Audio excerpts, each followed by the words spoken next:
La ville de Tarse est surtout connue pour avoir été une province romaine de la Cilicie et surtout la ville où a grandi Paul ou Saul de Tarse.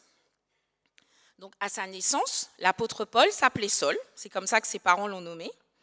Et donc il a grandi dans cette grande ville en ayant le statut de citoyen romain. Et la ville de Tarse, en fait, était connue, d'après ce que l'on raconte, comme étant une ville très grande, très vivante, avec beaucoup de cultures qui se croisaient, voire même plus que Athènes et Alexandrie, qui étaient à l'époque déjà de très grandes métropoles. Donc, Saul a vécu dans une famille de pharisiens juifs, et donc dès son jeune âge, un peu à l'âge des bourgeons, il a appris par cœur les textes de la Torah. Un peu plus grand, donc à peu près à l'âge, on va dire, des tisons explos, il savait interpréter les Écritures. Ensuite, on pense, vu qu'il était issu d'une famille de pharisiens juifs, qu'il a fait sa bar mitzvah avec les autres enfants de son âge. Un peu plus grand, donc on va dire compagnon, jeune aîné, il part de Tarse pour se rendre à Jérusalem.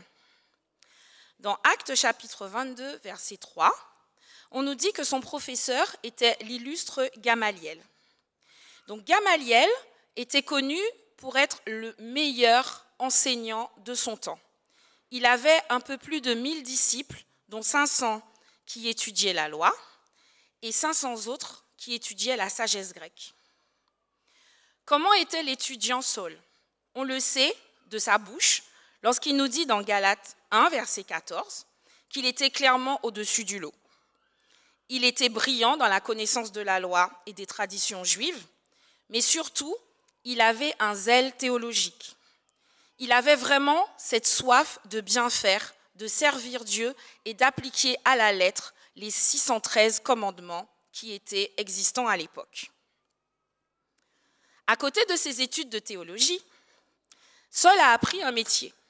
Il était fabricant de tentes. Donc il tissait des toiles à partir de poils de chèvre. Si vous voyagez à nouveau dans la même région, donc en Israël, ou même si vous allez vers Dubaï, vous pourrez voir des bédouins qui, encore aujourd'hui, travaillent les toiles de tente en utilisant des poils de chèvre, en rajoutant de la laine pour avoir un peu plus chaud.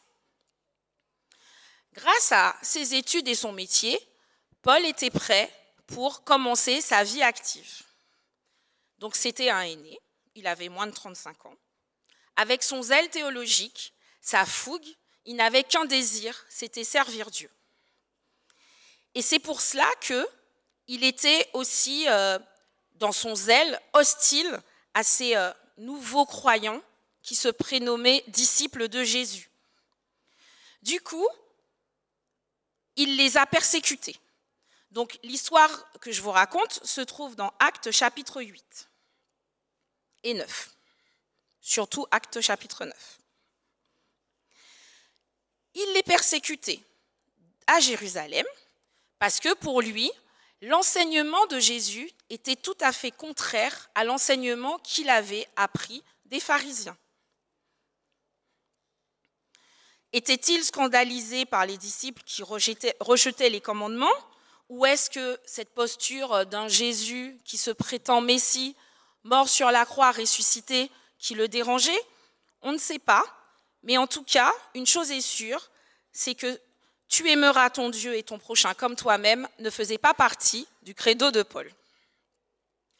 C'était pour lui inadmissible, cette propagation de l'Évangile. Aussi, il décide, avec l'aide du souverain sacrificateur de l'époque, appuyé de lettres, donc ça veut dire qu'il avait des documents officiels pour aller persécuter les nouveaux chrétiens, de partir à Damas, bien décidé à mettre un terme à tout ça. Il faut noter que Paul ne part pas dans un mauvais état d'esprit. Pour lui, par sa formation et son éducation, anéantir les nouveaux chrétiens était faire la volonté de Dieu. Mais voilà, alors qu'il est en route sur le chemin de Damas, une lumière venant du ciel resplendit autour de lui. La Bible nous dit que Saul et ses compagnons entendent tous la voix. Pourtant, Saul est le seul à répondre. « Qui es-tu, Seigneur ?» Et il est aussi le seul à entendre « Je suis Jésus que tu persécutes ».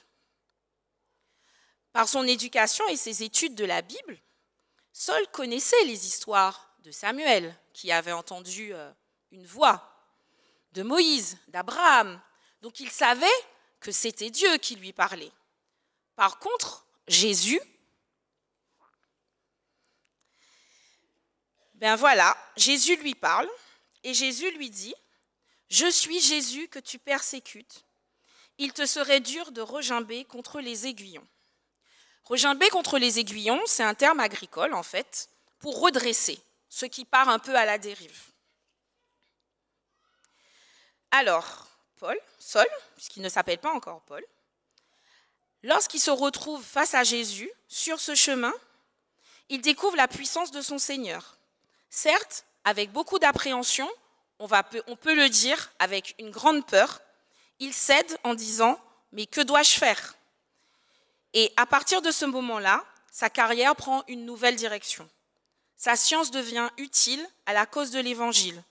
Son discours devient le message de Dieu lui-même. Mais avant cette étape, il est aveugle. Alors il partait à Damas en conquérant pour exterminer, il rentre dans la ville, guidé, aveugle, un peu paumé, ne sachant où aller. 3 jours aveugle, sans boire et sans manger. Imaginez un peu la situation. Imaginez toutes les idées qui traversent l'esprit de Paul. Avant sa rencontre avec Ananias et le miracle qui se produit. Ananias prie avec lui et des écailles tombent de ses yeux. C'est tout l'aveuglement de ses débuts qui se retrouve par terre. Le projet de Dieu, pour Saul, mais aussi pour Ananias, c'est de dépasser les préjugés, pour aller à la rencontre de quelqu'un qui est très différent de lui. Pour tous les deux, cette rencontre est pleine d'hésitation et de doutes. Ananias connaissait Saul de Tarse, il savait que c'était un persécuteur. Saul est aveugle, il ne sait pas qui est Ananias. Pourtant, les 2 hommes se retrouvent et s'appellent frères. Tous les événements issus de leur engagement s'élèveront à la faveur de Saul et aussi d'Ananias, dont on parle un peu moins, sous la forme de rencontres, d'incidents fortuits, d'assistance. Saul, qui deviendra Paul, n'aurait pas pu mieux rêver pour trouver sa route. Et tout cela est devenu possible grâce à son engagement. Mylène vous a rappelé quel avait été le parcours de Paul avant sa conversion. Et moi, j'aimerais m'arrêter un petit peu plus précisément sur justement cet épisode de sa vie et sa conversion.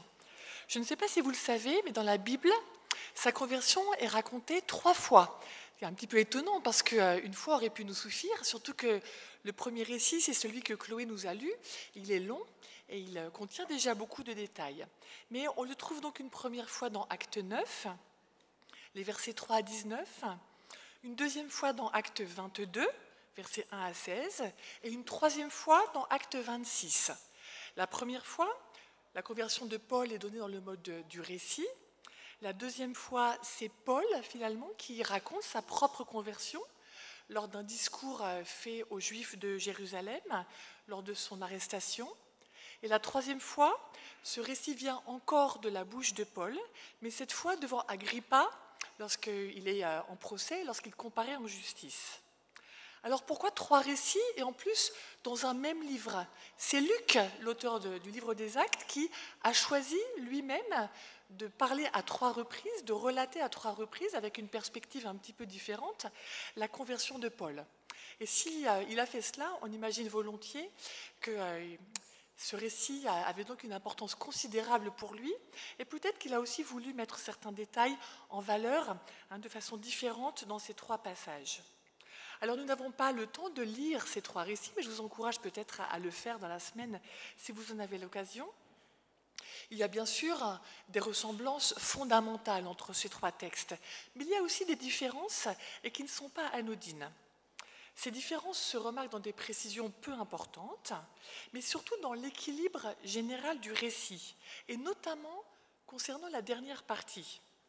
En fait, si vous lisez ces 3 récits d'affilée, vous constaterez qu'on a un petit peu l'impression qu'au fur et à mesure, les circonstances, les détails pratiques de l'événement et ses conséquences, le fait que Paul perde la vue, le fait qu'il soit invité à aller à Damas, l'intervention des compagnons de Paul et d'Ananias, finalement, tous ces détails pratiques perdent un peu d'importance, mais on a l'impression que dans le 3e récit, déjà dans le 2e, mais surtout dans le 3e, le sens spirituel de cette conversion en prend davantage de l'importance. Et au fil de ces 3 récits, on a le sentiment que de plus en plus, la conversion de Paul est tout orientée vers la mission qui lui est confiée. L'accent va être mis de plus en plus sur l'impact que cette intervention de Dieu a eu dans sa vie, et c'est un thème qui me semble essentiel. Et j'aimerais donc en tirer quelques enseignements ce matin, pour nous tous, mais peut-être plus particulièrement pour vous, les jeunes qui êtes là à l'avant de l'église ce matin. Un petit mot par rapport au premier récit tout d'abord. Donc il est long, c'est le plus long, et c'est à Ananias, simplement, que Dieu confie le sens profond de l'appel de Paul. Je vous invite à prendre un verset de ce passage. Donc je vous invite à prendre vos Bibles dans Acte 9. Nous allons lire le verset 15 ensemble, si vous voulez bien. Acte 9, verset 15.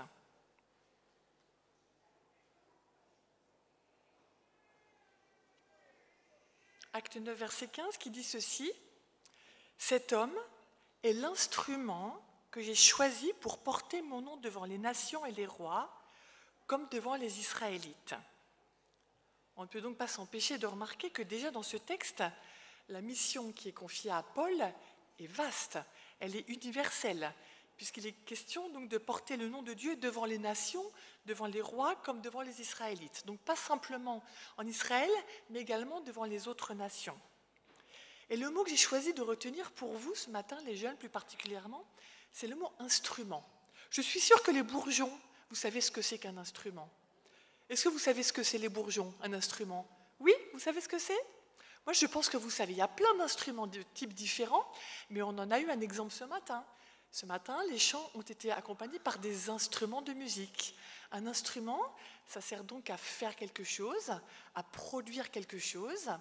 Et l'idéal, c'est bien sûr que ces instruments servent à produire de belles choses. Donc Paul a été appelé à devenir un instrument. Autrement dit, s'engager, faire son choix de bourgeon, de tison, s'engager en tant qu'explorateur, comme vous allez le faire ce matin, c'est accepter d'être un moyen, un instrument choisi par Dieu pour avoir un effet, pour accomplir une mission et pour produire de belles choses. Le deuxième récit, que l'on trouve dans Acte 22, versets 6 à 16, est plus court déjà que le premier. Le rôle d'Ananias est décrit plus brièvement, mais c'est lui, Ananias, qui va faire savoir à Paul quelle sera sa mission. Et je vous invite là aussi à lire un verset de ce passage. Donc nous passons dans Acte 22, si vous voulez bien prendre le texte. Et nous allons lire ensemble le verset 15. Vous allez constater que ce n'est pas le mot « instrument » qui est employé dans ce verset, c'est autre chose. Je lis ce verset avec vous. Paul est invité à être témoin devant tous les hommes de ce qu'il a vu et entendu.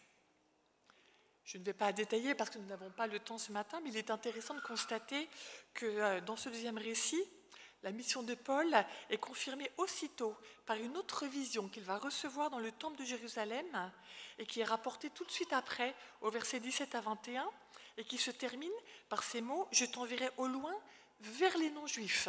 Et j'en parle pour bien insister sur le fait que, aussi dans le deuxième récit, la mission de Paul devait être universelle et non pas simplement centrée sur le peuple juif. Et donc, les deux mots que je voudrais retenir, après instrument dans le premier récit, les deux mots que je voudrais retenir dans ce deuxième récit, c'est tout d'abord le mot témoin et donc ensuite le mot envoyé. Alors, un témoin, c'est plusieurs choses. Un témoin, c'est quelqu'un qui a vu, qui a vécu une expérience et qui certifie, qui sert de preuve, qui raconte avec assurance, qui est prêt à s'engager par rapport à ce qu'il a vu ou entendu. Un témoin, vous le savez aussi peut-être si vous aimez le sport, dans les courses de relais, un témoin, c'est un petit bâton que les relayeurs se passent, qu'il ne faut pas faire tomber, qu'ils se passent de l'un à l'autre. Et l'objectif, c'est d'amener ce bâton sur la ligne d'arrivée. Et donc, il y a cette même idée de transmission, et de transmission de façon fiable. Voici donc un autre aspect de l'impact de Dieu dans notre vie. Être un envoyé, être un témoin. Le troisième récit de la conversion de Paul est plus court encore et plus concis que le précédent. On le trouve dans Acte 26. Et cette fois, Ananias n'est même plus mentionné. L'accent est mis sur le chemin de Damas. Et la mission de Paul va vraiment prendre toute sa place à la fin du récit, parce qu'elle est donnée directement par Dieu à Paul sur la route. Et cette mission, proportionnellement, occupe vraiment un plus grand nombre de versets. Et donc ce texte développe davantage encore le thème de la vocation de Paul. Et là encore, j'aimerais lire avec vous simplement un verset de ce passage et je vous invite à le prendre. C'est donc Acte 26 et cette fois le verset 16. Si on récapitule, Paul a été appelé à être un instrument, à être un témoin, à être un envoyé. Et là, nous allons constater qu'il va être appelé à être encore autre chose. On va avoir un complément d'information par rapport à sa mission. Et ce complément d'information, nous le trouvons donc au verset 16 que je lis avec vous. Dieu dit à Paul, « Lève-toi, tiens-toi sur tes pieds. Voici en effet pourquoi je te suis apparu. Je te destine à être serviteur et témoin de ce que tu as vu de moi. » C'est pareil, je ne vais pas développer, mais il est intéressant de noter que dans ce récit, il y a vraiment des allusions à d'autres récits de vocation dans l'Ancien Testament. Je ne vais pas les citer ce matin, ce n'est pas le lieu, mais cela nous rappelle que cette vocation de Paul s'inscrit vraiment dans la lignée des vocations de tous ces personnages que Dieu a appelés pour se mettre à son service. Et les termes que j'aimerais retenir avec vous dans ce troisième récit sont d'abord « tiens-toi sur tes pieds » et « sois un serviteur ». Se tenir sur ses pieds, c'est être debout, c'est être actif, c'est être désireux de se mettre en marche, c'est être désireux d'avancer, c'est être dynamique, être un serviteur. Qu'est-ce que c'est qu'être un serviteur ? Je pense que c'est donc servir. Servir, c'est penser aussi, outre ses propres besoins, penser aussi aux besoins des autres, prêter attention à ceux qui nous entourent et agir peut-être de façon à leur rendre la vie un peu plus agréable, porter sur tous nos semblables un regard bienveillant et un regard actif qui nous pousse à nous engager aussi pour notre prochain. Autrement dit, croire en Dieu, s'engager pour lui, comme vous allez le faire ce matin, les jeunes, c'est donc être un serviteur et un serviteur actif qui est prêt à avancer, c'est porter un regard bienveillant sur nos semblables et de façon concrète. Finalement, en étudiant ces trois récits, on a le sentiment que l'aspect chronologique, historique de ce qui s'est passé n'est pas très important. On n'est pas là pour faire un déroulement très précis de l'événement. Finalement, tout revient à l'envoi en mission de Paul. C'est donc bien plus qu'une conversion qui s'est jouée ce jour-là sur la route de Damas. Mais moi, je me suis interrogée en préparant ce message. Qu'est-ce qui a permis à Paul de vraiment comprendre quelle était sa vocation, de comprendre qu'il était appelé à être un instrument, un témoin, un envoyé et un serviteur? Je crois que c'est la rencontre avec Dieu qui l'a transformé. Premièrement, Paul a vu Jésus. Et ça va peut-être vous interloquer, mais en effet, je crois que Paul a vu Jésus. L'expression peut surprendre parce que dans ces trois récits des Actes, il n'y a qu'une lumière et une voix qui sont mentionnées.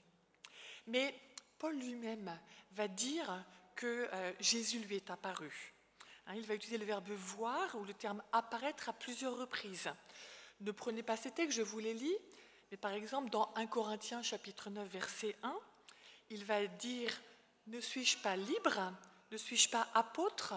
N'ai-je pas vu notre Seigneur ?» Ou encore dans 1 Corinthiens chapitre 15 verset 8, qui dit ceci: « Ensuite, il est apparu à Jacques, puis à tous les apôtres. Après eux tous, il m'est apparu à moi aussi comme un avorton. » Autrement dit, en employant ce vocabulaire, Paul se place vraiment au rang des témoins de Jésus et il s'assimile aux apôtres. Deuxièmement, comme eux, comme les apôtres, Paul a été choisi à cette occasion. Lorsqu'il marchait vers Damas, il a été appelé par Jésus, comme avaient été appelés avant lui Pierre et André, qui jetaient leurs filets dans la mer, Jacques et Jean, qui lavaient leurs filets dans une barque, Matthieu, qui était assis à son bureau de collecteur d'impôts, et tous les autres. Comme eux, il a vu Jésus, il a rencontré Jésus, il a été appelé par son nom. Et que s'est-il passé dans la vie de Paul après cela? En quoi peut-on dire qu'en effet, Paul s'est mis debout, qu'il s'est mis en marche? En quoi est-il devenu un instrument, un témoin, un envoyé et un serviteur? D'abord, dans Acte 9, juste après sa conversion, et j'ai été frappée par ça aujourd'hui, juste après sa conversion, Paul s'est aussitôt mis à proclamer que Jésus est le Fils de Dieu. Il n'a pas attendu, il n'a pas pris des études pour corriger sa vision des choses, il a parlé avec son cœur. Et au verset 28, on nous dit même qu'il s'est mis à parler avec assurance. Et je termine rapidement. Vous savez qu'après, Paul va avoir une vie extrêmement active. Il va effectuer plusieurs voyages. Lors du premier voyage, c'est l'église d'Antioche qui va envoyer Paul et Barnabé en mission à l'étranger. Ils vont commencer donc une œuvre d'évangélisation accompagnée par Jean-Marc. Leur voyage va durer 2 ans. Et si j'avais le temps, je vous ferais deviner combien de kilomètres il a parcouru, les bourgeons, les tisons et les explos. Et je vais vous dire la réponse sans vous interroger, vous allez être surpris. Il a parcouru 2400 kilomètres. Et attention, à l'époque, il n'y avait pas de voiture, il n'y avait pas d'avion. Ces voyages se faisaient à pied, peut-être à dos de cheval, mais en tout cas par des moyens très lents. Il a donc parcouru 2400 kilomètres. Lors de son deuxième voyage, il va retourner voir les églises d'Asie mineure qu'il avait fondées au cours du premier voyage. Avec Silas, il va rencontrer Timothée. Son voyage va durer cette fois 3 ans. Et alors attention, il va parcourir non pas 2000 km, mais beaucoup plus, 5600 km. Puis un troisième voyage, il va revisiter les églises fondées au cours de ses premiers voyages missionnaires. Il va aller à Éphèse, à Corinthe, où il va rester environ 3 mois. Cette fois, pas 2 ans, pas 3 ans, la durée de son voyage, mais 4 ans. Et il va parcourir à peu près la même distance que lors du deuxième voyage, à savoir 5000 km. Pourquoi je vous donne ces détails? Tout simplement pour vous montrer que, aussitôt après sa conversion, sans relâche, Paul s'est mis debout, il s'est mis en action. Il s'est rendu de ville en ville, à pied, en bateau, à cheval, pour parler de Dieu, pour témoigner et pour fonder des églises. Ça va être très compliqué pour Paul. Je ne dis pas que partir en mission, être en mission, c'est un voyage facile. Paul va être accusé par les responsables de causer du désordre public, d'être un hérétique. Il va aller en prison à Césarée pendant 2 ans, mais parce qu'il était citoyen romain, il va revendiquer le droit d'être jugé par l'empereur, et donc il va être emmené à Rome, où il va vivre à peu près 2 ans en attendant son jugement. Pourquoi est-ce que je vous parle de Paul? Pourquoi est-ce que Mylène et moi, nous vous parlons de Paul ce matin? Parce que finalement, l'acceptation de sa mission, et écoutez bien les jeunes, son engagement, parce que ce jour-là, il a pris un engagement, eh bien tout cela a des effets encore aujourd'hui, 2000 ans après, parce qu'aujourd'hui, nous en parlons, et parce qu'aujourd'hui, Paul est un exemple, une source d'inspiration pour nous. Vous savez, un engagement pour Dieu et avec Dieu a souvent une portée bien plus importante que ce que nous pensons ou imaginons, que ce soit pour soi-même ou pour les autres. Répondre à l'appel de Dieu, c'est donner une autre dimension, une autre portée à notre vie. Et cette portée va bien plus loin que ce que nous pouvons penser. Finalement, l'histoire qui s'est jouée ce jour-là sur le chemin de Damas ressemble beaucoup à notre propre histoire, à votre histoire, les jeunes. Quelqu'un est là, sur notre chemin. Il y a un paradoxe, parce que nous avons le sentiment de ne pas le voir. Mais peut-être que comme Paul, nous pouvons le voir malgré tout, parce qu'il est une véritable présence. Oui, Jésus est là, il nous éclaire, comme pour Paul, il nous appelle par notre nom.